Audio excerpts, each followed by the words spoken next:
महात्मा उपासक डॉक्टर सोहनराज तातेड़ पुनरुत्थान और आत्मविज्ञान के बाद अब ला रहे हैं सनातन सत्य, जैसी दृष्टि वैसी सृष्टि, कुदरत कुदरती रचना। भाई और बहनों, मातृशक्ति को नमन। स्टूडियो में आपका हार्दिक स्वागत है, अभिनंदन है, सत्कार है। सनातन सत्य, दृष्टि विज्ञान, इस कार्यक्रम के तहत हम आपको कुदरत, कुदरती रचना और कुदरत के कानून के अंतर्गत आपकी जो रॉन्ग बिलीफ है उसको राइट बिलीफ में बदलते हैं। आपकी नकारात्मक सोच को सकारात्मक सोच में बदलते हैं। आपको एक राइट विजन देते हैं, आपको सम्यक दर्शन देते हैं, आपको एक सम्यक दिशा देते हैं, ताकि आपका यह जीवन और पारलौकिक जीवन दोनों अच्छे बन जावे। ये सारा कार्य हम अलग अलग एपिसोड्स के माध्यम से करते हैं। तो आज बहुत सुंदर विषय लेकर के हम आपके सामने प्रस्तुत हो रहे हैं। आज का हमारा विषय है आत्मशुद्धि साधनम धर्म। भाई और बहनों, बहुत ही सुंदर विषय है। देखिए कि धर्म की परिभाषा करते हैं। धर्म की कई परिभाषाएं हैं। एक परिभाषा है कि वस्तु साहो धर्म, वस्तु के स्वभाव को धर्म कहते हैं। पानी का स्वभाव शीतलता देना है तो शीतलता पानी का धर्म है। अग्नि का स्वभाव ताप देना है तो ये ताप देना अग्नि का धर्म है। सज्जन व्यक्ति हर एक के साथ सज्जनता का व्यवहार करता है तो ये सज्जनता सज्जन व्यक्ति का धर्म है। दुर्जन व्यक्ति हर एक के साथ में दुर्जनता का व्यवहार करता है, ये दुर्जन का धर्म हो गया। चाहे अच्छा हो चाहे बुरा हो, ये वस्तु के स्वभाव को धर्म कहते हैं। एक जो है वो दूसरी जो परिभाषा जो की गई है कि वस्तु के साथ साथ में हमारी जो आत्मा है, वो आत्मा के लिए कहा गया है कि आत्मशुद्धि साधनम धर्म। ऐसा साधन जिससे आत्मा की शुद्धि होती है उसको धर्म कहते हैं। पहले हम आत्मा की परिभाषा करते हैं कि असंख्य चेतनामय परमाणुओं के पिंड को हम चेतना, आत्मा, जीव, इसको हमारे धार्मिक ग्रंथों के अंदर 23 नाम दिए हैं। 23 इसके पर्यायवाची शब्द है। सबका भाव एक ही है। वैज्ञानिक लोग इसको कॉन्शियसनेस बोलते हैं। और इस चेतना के अंदर ग्रोथ होती है, प्रजनन होता है, फीलिंग्स होती है, सुख दुख की अनुभूति होती है जो कि जड़ में नहीं होती है। और ये ऐसे 9 कैरेक्टरिस्टिक हैं जिसको विज्ञान भी कॉन्शियसनेस के रूप में स्वीकार करता है। यानी दूसरे शब्दों में जो है विज्ञान ने भी जो है कॉन्शियसनेस के रूप में जीव को, आत्मा को स्वीकार किया गया है। अब प्रश्न यह है कि धर्म के द्वारा आत्मा की शुद्धि कैसे होती है और आत्मा अशुद्ध कैसे बनती है। मूल रूप से आत्मा जो है किसी भी प्राणी के अंदर मूल रूप से है, वो ज्ञाता है, वो दृष्टा है, वो जानने वाला है, वो देखने वाला है, वो अनंत ज्ञान वाला है, वो अनंत दर्शन वाला है, अनंत शक्ति वाला है और अनंत सुख का धाम है। इसके अनेकों जो है कैरेक्टरिस्टिक है, गुण है, लक्षण है। उसकी अगर हम व्याख्या करें तो हरि अनंता, हरि कथा अनंता, मतलब हरि है, ये आत्मा हमारा प्रभु है। हरि की कथा अनंत है और हरि अनंता, हरि कथा अनंता। हरि भी अनंत है और इस कथा भी अनंत है। अनादि अनंत काल से किसी भी जीवित प्राणी के साथ में मूल रूप से जो आत्मा जुड़ी, बिना आत्मा के वो जीवित प्राणी कहा ही नहीं जाएगा। उसको लिविंग बीइंग नहीं कहेंगे, उसको मैटर कहेंगे, पुद्गल कहेंगे। जड़ और चेतन में अंतर यही है कि चेतन में कॉन्शियसनेस होती है, जड़ में कॉन्शियसनेस नहीं होती है। तो इसीलिए जो है चेतना जो है वह उसके अंदर मुख्य जो है गुण होता है वो सुख दुख की अनुभूति का होता है। और मूल रूप में हर एक प्राणी में, जीवित प्राणी में, चाहे पेड़ हो, पौधा हो, गाय हो, भैंस हो, ऊंट हो, बैल हो, मैं हो, आप हो, और जितने हमारे भगवान हो गए हैं 24 तीर्थंकर हो गए हैं, राम हो गए हैं, कृष्ण हो गए, सब में मूल स्वरूप आत्मा का एक ही है। और यही सनातन सत्य है, यही दृष्टि विज्ञान है, यही यूनिवर्सल ट्रुथ है, यही सार्वभौम सत्य है। अगर हम हर जीवित प्राणी के अंदर शुद्ध आत्मा का आत्मतुलावत उसको समझते हैं, हमारी आत्मा को समझते हैं, इसका मतलब है कि हम मुक्ति की ओर प्रयाण कर रहे हैं, हम अपने स्वरूप में स्थित हो रहे हैं, हम ज्ञाता दृष्टा बन रहे हैं, हमारा सेल्फ रियलाइजेशन हो रहा है, उस ओर प्रयाण हो गया है और हमको मंजिल मिल गई, हमको राइट विजन मिल गया है। और हमारे सनातन सत्य का जो है उद्देश्य भी है कि आपको आत्मा की अनुभूति कराना, क्योंकि आत्मा अशरीरी, उसको हाथ में लेकर के, जैसे परमाणु को, पुद्गल को हाथ में लेकर के मैटर को बताया जैसा है, वैसे उसी तरीके से आत्मा जो है अशरीरी होने कारण हाथ में लेके नहीं दिखाई जा सकती, वो तो अनुभव की जा सकती। अनुभव का तो बिल्कुल सीधा सा उदाहरण आपके सामने, मैं हाथ हिला रहा हूं, मैं बोल रहा हूं, मैं सिर हिला रहा हूं, ये कौन सी ऐसी चीज है जो करवा रही है? वो अपने आप में अनुभव है, वो चेतना करवा रही है, वो आत्मा करवा रही है। और आपको ज्यादा डिफरेंस करना हो तो एक व्यक्ति लास्ट ब्रीथ के समय में हलन चलन कर रहा है, बोल रहा है, और अगले क्षण जो है वो जो उसका सांस रुक जाता है, डॉक्टर कहता है now he is dead, he is a dead body. ये डिफरेंस हो गया, वो निकल गई। आत्मा के अनुभूति के तो सैकड़ों उदाहरण हैं और उस उदाहरण से बिल्कुल प्रूव है। अब आप मानो या न मानो, ये आपके ऊपर निर्भर करता है। तो भाई और बहनों, आत्मा अशुद्ध कैसे होती है? तब जो उसकी शुद्धि का प्रश्न खड़ा हुआ है कि आत्मा के साथ में अनादि अनंत काल से जड़ रूपी चतुस्पर्शी कार्बन शरीर, कॉजल बॉडी जुड़ी हुई है। इसके कारण इसको बॉन्डेड सोल कहा जाता है।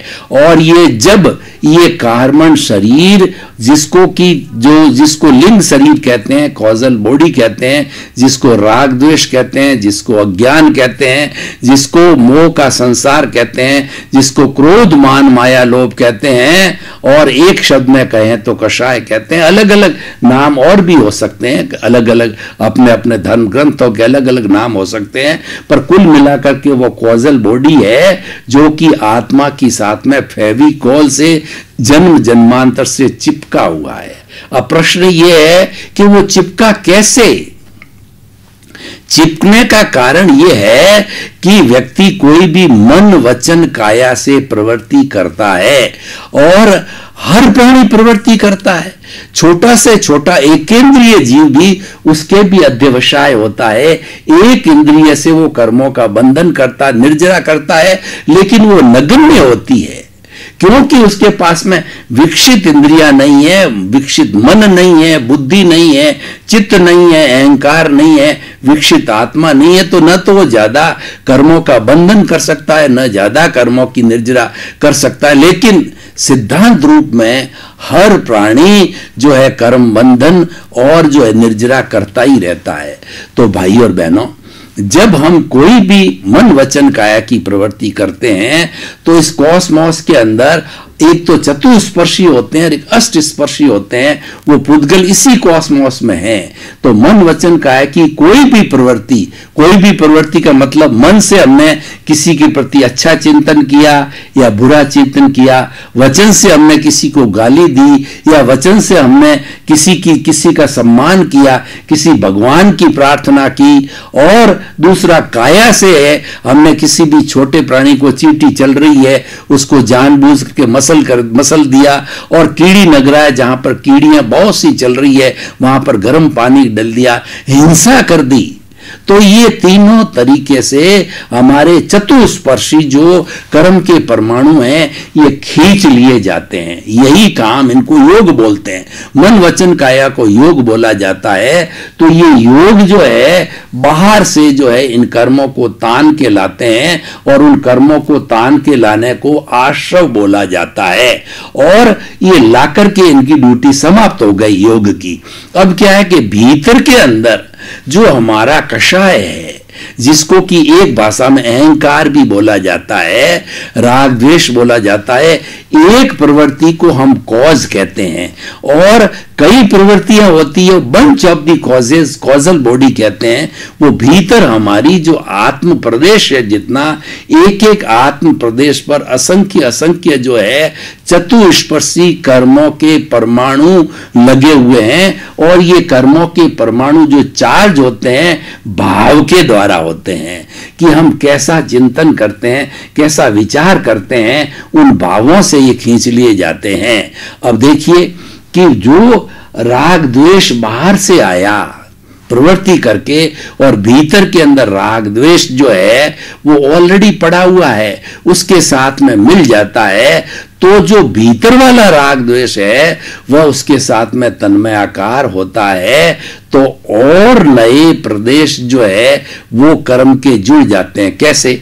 उदाहरण के तौर में आपको बता रहा हूं कि कोई व्यक्ति जो है, मान लीजिए आपको गाली दे रहा है, तो व्यक्ति जो गाली दे रहा है आपको, उसकी कोई ताकत नहीं, उसकी स्वतंत्र सत्ता नहीं है कि वो गाली दे सके।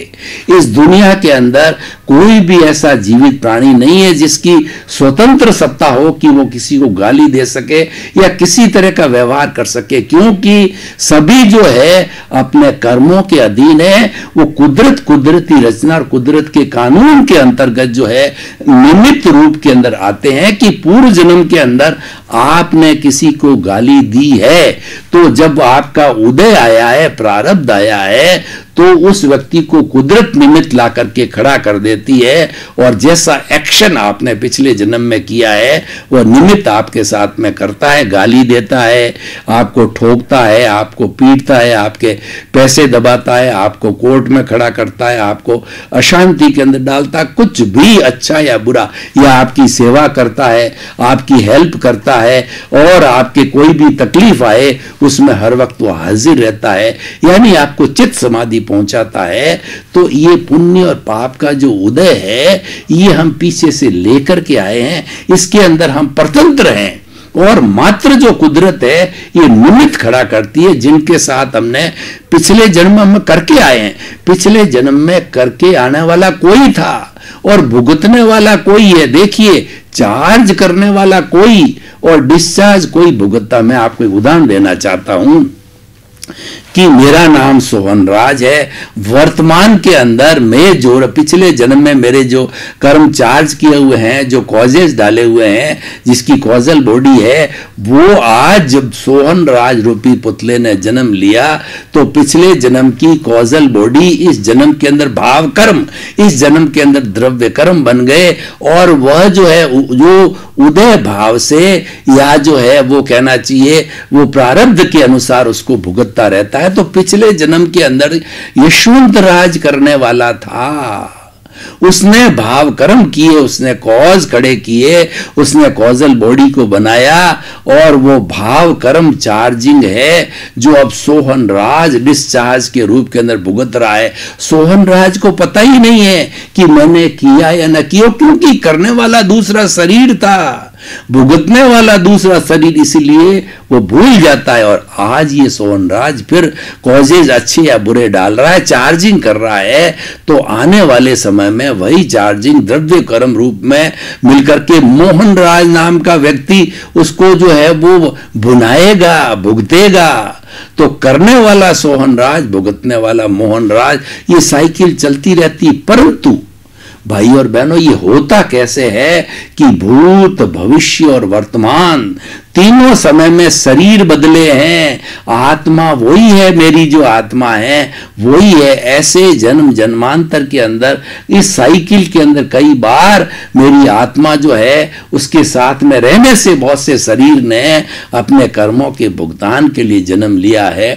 तो मेरे कहने का मतलब यह है कि उसी आत्मा के ऊपर, मेरी आत्मा के ऊपर जो है वो कॉजेज पड़ गए हैं, राग द्वेष रूपी परमाणु इकट्ठे हो गए हैं, कॉजल बॉडी इकट्ठे हो गए हैं, जो चतुष्पर्शी है, जो पौद्गलिज है, जो अमूर्त है, जो दिखाई नहीं देते हैं किसी भी जो साइंस की बड़ी से बड़ी दूरबीन या यंत्र के द्वारा वो दिखाई नहीं देते हैं, इतने सूक्ष्म हैं और इसीलिए वो अमूर्त टाइप है। उनको कौन दे सकता है? है उनको प्रत्यक्ष ज्ञानी दे सकता है। जिसके पास में अवधि ज्ञान है, मनोप्रयोग प्रयोग ज्ञान है, और केवल ज्ञान तो संपूर्ण ज्ञान होता है।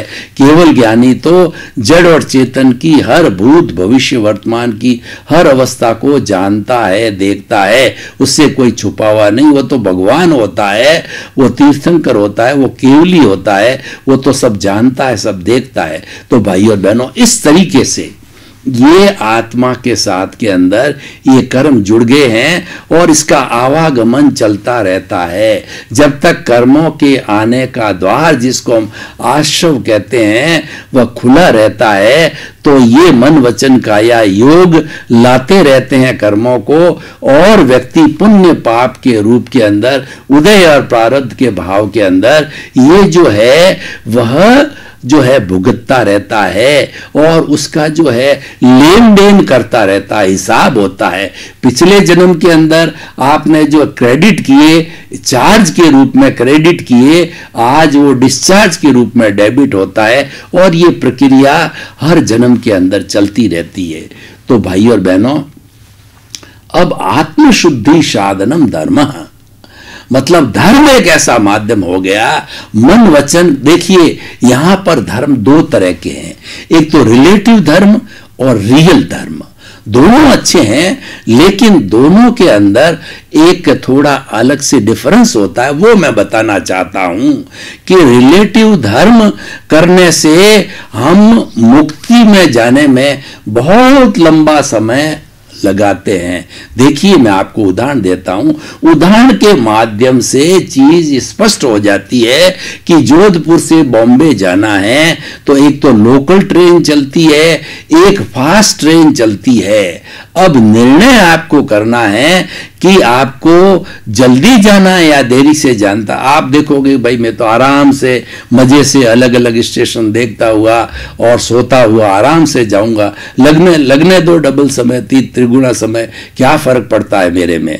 और एक जो है आदमी समय का सदुपयोग करना चाहता है, उसको आगे कोई असाइनमेंट है, तो वह शताब्दी ट्रेन फास्ट चलने वाली, फास्ट से फास्ट चलने वाली, और उससे भी ज्यादा वो फ्लाइट भी पकड़ सकता है जिसमें बहुत से कम समय लगता है।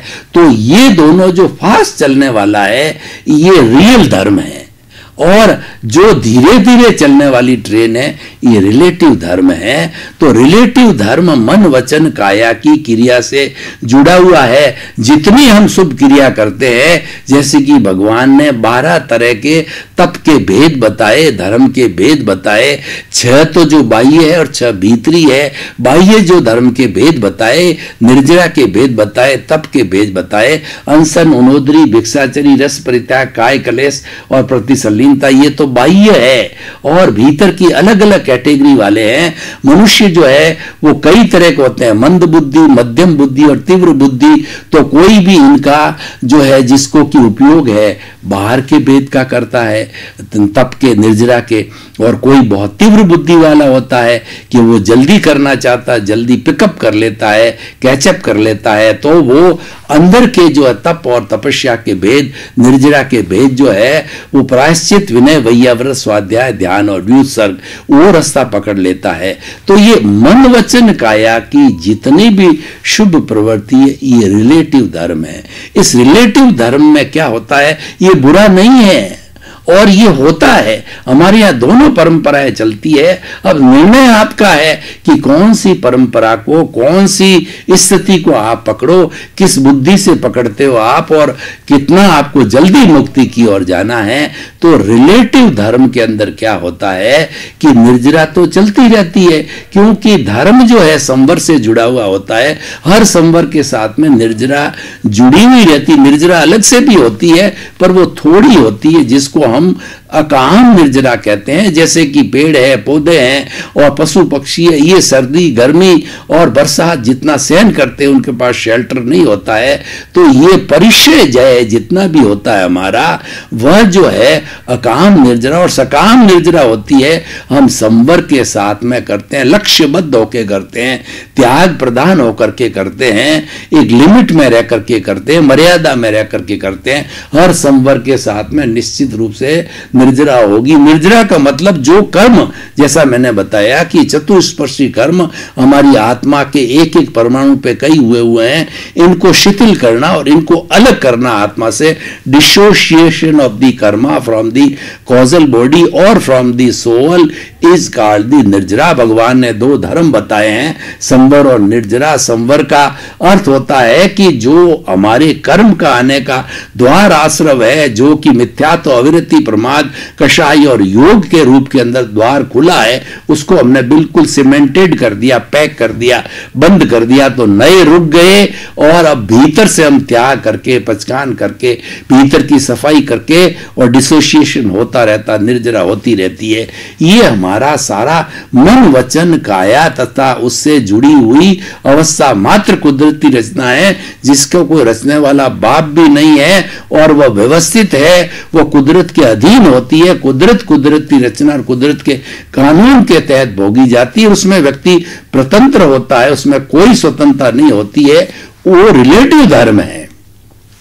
उस रिलेटिव धर्म के अंदर बाई प्रोडक्ट के रूप के अंदर हमको जो है पुण्य मिलता है। ये मुख्य बात है। उस पुण्य का भोग करने के लिए मनुष्य गति या देव गति के अंदर, ज्यादा पुण्य तो देव गति में जाना पड़ता, कम पुण्य तो मनुष्य गति में, और व्यक्ति को एक लंबा समय, जैसे कि हम लोकल ट्रेन के अंदर जाते हैं डेस्टिनेशन के लिए, लंबा समय लगता है। और दूसरा जो फ्लाइट से या जो है फास्ट ट्रेन से जाता है, तो वो क्या करता है कि वो रियल जो धर्म में चला जाता है। रियल धर्म का मतलब उसका सीधा कांटेक्ट कि किसको आजाद करना है और कौन स्वतंत्र है और कौन जो है मुक्ति की अवस्था के अंदर जाने वाला है। देखिए, मुक्त तो राग द्वेष होता है, शरीर अपनी जगह पड़ा रहता है, जला दिया जाता है, और आत्मा तो शुद्ध है ही है प्योर फॉर्म में।